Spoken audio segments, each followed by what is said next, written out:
Krishna. Srimad Bhagavatam canto 4 chapter 17। Maitreya ऋषि ने आगे कहा, इस प्रकार उन गायकों ने जो महाराज पृथु की महिमा का गायन कर रहे थे, उनके गुणों तथा वीरतापूर्ण कार्यों का वर्णन किया। अंत में महाराज पृथु ने सम्मान पूर्वक उन्हें अनेक भेंटें प्रदान की और उनकी यथेष्ट पूजा की। इस प्रकार राजा पृथु ने ब्राह्मण तथा अन्य जातियों के समस्त नायकों, अपने नौकरों, मंत्रियों, पुरोहितों, नागरिकों, सामान्य देशवासियों, अन्य जाति के लोगों, प्रशंसकों तथा अन्यों को प्रसन्न किया और उनका सभी प्रकार से सम्मान किया।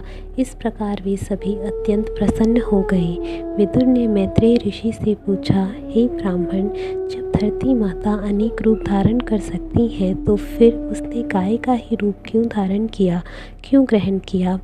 और जब राजा पृथु ने उसको दुहा तो कौन बछड़ा बना और दोने का पात्र क्या था? पृथ्वी की सतह स्वभावतः कहीं ऊंची है तो कहीं नीची, तो फिर राजा पृथु ने पृथ्वी की सतह को कैसे समतल बनाया और स्वर्ग के राजा इंद्र ने यज्ञ के घोड़े को क्यों चिराया? महान साधु राजा महाराज पृथु ने परम वैदिक विद्वान सनत कुमार से ज्ञान प्राप्त किया। अपने जीवन में इस ज्ञान को व्यवहित करने के लिए ज्ञान प्राप्त करके उस राजा ने इच्छित गंतव्य किस प्रकार प्राप्त किया? पृथु महाराज भगवान कृष्ण की शक्तियों के शक्तावेश अवतार थे। फलतः उनके कार्यों में से संबंधित कोई भी कथा सुनने में मन भावन लगती है और कल्याणकर होती है। मैं तो आपका तथा अधोक्षज भगवान का भी भक्त हूँ, अतः आप उन राजा पृथु की सभी कथाएं सुनाएं जिन्होंने महाराजा वेन के पुत्र के रूप में गोरूप धरती का दोहन किया। सूत गोस्वामी ने आगे कहा कि जब विदुर को भगवान कृष्ण के विविध अवतारों के कार्यकलापों को सुनने की प्रेरणा प्राप्त हुई तो मैत्रेय ने विदुर की प्रशंसा की, क्योंकि वे स्वयं उनसे प्रोत्साहित और अत्यधिक प्रसन्न थे। तब मैत्रेय ने इस प्रकार कहा।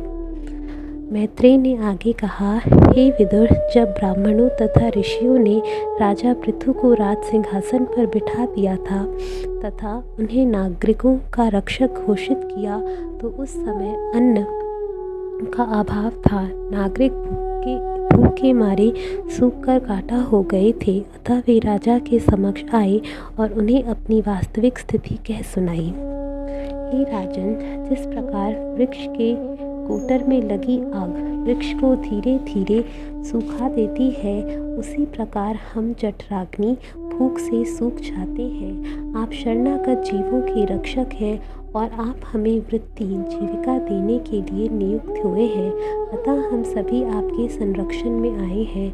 आप केवल राजा ही नहीं, आप भगवान के अवतार भी हैं। वास्तविक रूप में आप राजाओं के राजा हैं। आप हमें सभी प्रकार की जीविकाएं प्रदान कर सकते हैं, क्योंकि आप हमारी जीविका के स्वामी हैं। अतः हे राज राजेश्वर, उचित अन्न वितरण के द्वारा हमारी भूख को शांत करने की व्यवस्था कीजिए। आप हमारी रक्षा करें, जिससे हम अन्न के अभाव से मरे नहीं। नागरिकों के इस शोकालाप को सुनकर तथा उनकी दयनीय स्थिति देखकर राजा ने दीर्घ काल तक इस विषय पर विचार किया कि क्या वह मूलभूत कारणों को खोज सकता है। ऐसा निश्चय कर राजा ने अपना धनुष बाण उठाया और उन्हें पृथ्वी की ओर उसी प्रकार लक्षित किया जिस प्रकार शिवजी क्रोध से सारे जगत का विनाश कर देते हैं। जब पृथ्वी ने देखा कि राजा पृथु उसे मारने के लिए धनुष बाण धारण कर रहे हैं तो वह भय के मारे कांपने लगी। उसके बाद वह उसी प्रकार भागी जिस प्रकार शिकारी द्वारा पीछा किए जाने पर हिरनी तेजी से भागती है। राजा के भय से पृथ्वी ने गाय का रूप धारण कर लिया और भागने लगी। यह देखकर महाराजा पृथु अत्यंत क्रुद्ध हुए और उनकी आंखें प्रातःकालीन सूर्य की भांति लाल लाल हो गईं। अपने धनुष पर बाण चढ़ाए वे जहाँ जहाँ गोरूप पृथ्वी दौड़ती जाती वहीं वहीं उसका पीछा करते रहे। गोरु पृथ्वी स्वर्ग तथा पृथ्वी के बीच अंतरिक्ष में इधर उधर दौड़ने लगी और जहाँ भी वह जाती राजा अपना धनुष बाण लिए उसका पीछा करते रहे। जिस प्रकार मनुष्य मृत्यु के क्रूर हाथों से नहीं बच सकता, उसी प्रकार गोरु पृथ्वी वेन के रूप में वेन के पुत्र से नहीं बच सकी। अंत में पृथ्वी भयभीत होकर और दुखित हृदय से असहाय अवस्था में पीछे की ओर मुड़ी। परम ऐश्वर्यवान राजा पृथु, जो धर्म के ज्ञाता तथा शरणागतों के आश्रय के रूप में संबोधित करते हुए उसने कहा, कृपया मुझे बचाइए, आप समस्त जीवात्माओं के रक्षक हैं, अब आप इस लोक के राजा के रूप में पदस्थ हैं। गोरु पृथ्वी राजा के अनुनय विनय करती रही, मैं अत्यंत दीन हूँ और मैंने कोई पाप कर्म नहीं किया, तो फिर आप मुझे क्यों मारना चाहते हैं? आप धर्म के नियमों को जानने वाले हैं, तो फिर आप क्यों मुझे द्वेष रख रहे हैं और क्यों एक स्त्री को मारने के लिए इस प्रकार उद्यत हैं? यदि स्त्री कोई पाप कर्म भी करे तो मनुष्य को उस पर हाथ नहीं उठाना चाहिए। हे राजन, आप तो इतने दयालु हैं कि आपके विषय में क्या कहा जाए। आप रक्षक हैं और दीन वत्सल हैं।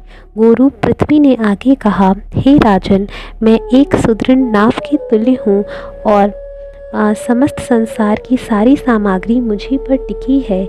यदि आप मुझे छिन्न कर देंगे तो फिर आप अपने को तथा अपनी प्रजा को डूबने से किस प्रकार बचा पाएंगे? राजा पृथु ने पृथ्वी को उत्तर दिया, हे पृथ्वी, तुमने मेरी आज्ञा तथा नियमों का उल्लंघन किया है। तुमने हमारे द्वारा संपन्न यज्ञों में देवता के रूप में अपना अंश ग्रहण किया है, किंतु बदले में पर्याप्त अन्न नहीं उत्पन्न किया। इस कारण मैं तुम्हारा वध कर दूंगा। यद्यपि तुम नित्य ही हरी घास चरती हो, किंतु तुम हमारे उपयोग के लिए अपने थन को दूध से भरती नहीं हो, क्योंकि तुम जानबूझकर अपराध कर रही हो। अतः तुम्हारे द्वारा गाय का रूप धारण करने के कारण तुम्हें दंड देना अनुचित नहीं कहा जा सकता। इस प्रकार अपनी बुद्धि गंवा दी है कि मेरी आज्ञा के होते हुए भी तुम जड़ी बूटियों तथा अन्नों के बीज नहीं दे रही हो, जिन्हें पूर्व काल में ब्रह्मा ने उत्पन्न किया था और जो तुम्हारे भीतर छिपे हुए हैं। अब मैं अपने बाणों से तुम्हारा खंड खंड कर दूंगा और तुम्हारी मांस से क्षुधार्त नागरिकों को, जो अन्न के अभाव से त्राहि त्राहि कर रहे हैं, संतुष्ट करूंगा।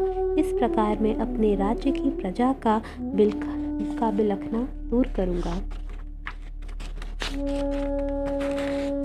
ऐसा कोई भी क्रूर व्यक्ति, चाहे वह पुरुष, स्त्री या नपुंसक हो, जो अपनी निजी भरण पोषण में ही रुचि रखता हो और दूसरे जीवों पर दया नहीं दिखाता, राजा द्वारा वध्य है। ऐसा वध कभी भी वास्तविक वध नहीं माना जाता। तुम गर्व से अत्यंत फूली हुई हो और प्रायः उन्मत्त सी हो गई हो।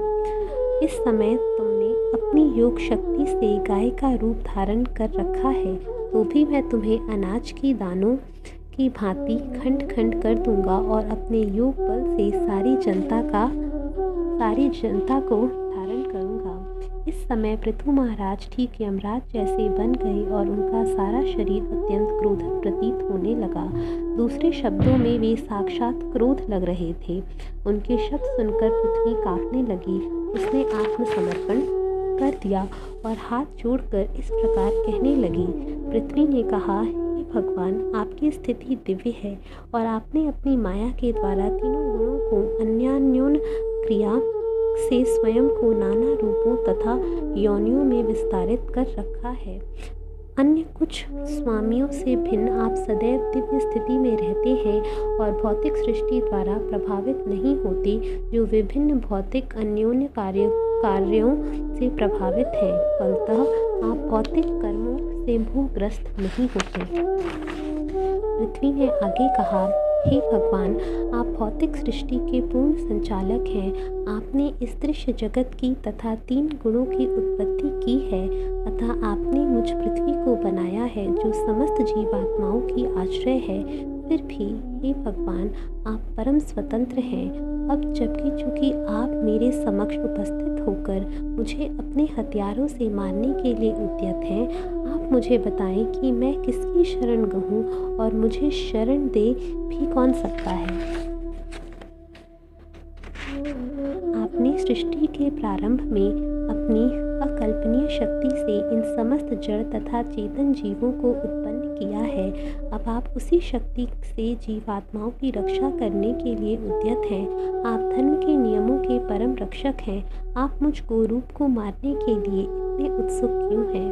हे भगवान, यद्यपि आप एक हैं तो भी अपनी अकल्पनीय शक्तियों से आपने अपने को अनेक रूपों में विस्तारित कर रखा है। आपने इस ब्रह्मांड की रचना ब्रह्मा के माध्यम से की है, अतः आप प्रत्यक्षतः पूर्ण पुरुषोत्तम भगवान हैं। जो लोग अधिक अनुभवी नहीं हैं वे आपके दिव्य कार्यों को नहीं समझ सकते, क्योंकि वे व्यक्ति आपकी माया से आवृत हैं। हे भगवान, आप अपनी शक्तियों द्वारा भौतिक तत्वों, इंद्रियों, इनके नियामक देवों, बुद्धि, अहंकार तथा प्रत्येक वस्तु के आदि कारण हैं। अपनी शक्ति से आप इस संपूर्ण दृश्य जगत की सृष्टि, पालन और संहार करते हैं। आपकी ही शक्ति से प्रत्येक वस्तु कभी प्रकट होती है और कभी प्रकट नहीं होती है, अतः आप समस्त कारणों के कारण पुरुषोत्तम भगवान हैं। मैं आपको सादर नमस्कार करती हूँ। हे भगवान, आप अजन्मा हैं। एक बार आपने आदि सूकर वराह रूप में मुझे ब्रह्मांड के नीचे के जल से बाहर निकाला था। आपने संसार के पालन हेतु अपनी शक्ति से कभी भौतिक तत्वों, इंद्रियों तथा मन की उत्पत्ति की है। हे भगवान, इस प्रकार आपने एक बार जल राशि से मेरा उद्धार किया, जिससे आपका नाम धराधर अर्थात पृथ्वी को धारण करने वाला पड़ा। तो भी आप उस समय महान वीर के रूप में अपने तीखे बाणों से मुझे मारने के लिए उद्यत हैं, किंतु मैं तो जल की नाव के सदृश हूँ जो प्रत्येक वस्तु को तैराए रखती है। हे भगवान, मैं भी आपकी त्रिगुणात्मक शक्ति से उत्पन्न हूँ, फलतः मैं आपकी गतिविधियों से भ्रमित हूँ। जब आपके भक्तों के कार्यकलाप समझ के परे हैं तो फिर आपकी लीलाओं के विषय में क्या कहा जाए। इस प्रकार प्रत्येक वस्तु हमें विरोधाभासी और आश्चर्यजनक लगती है। हरे कृष्णा।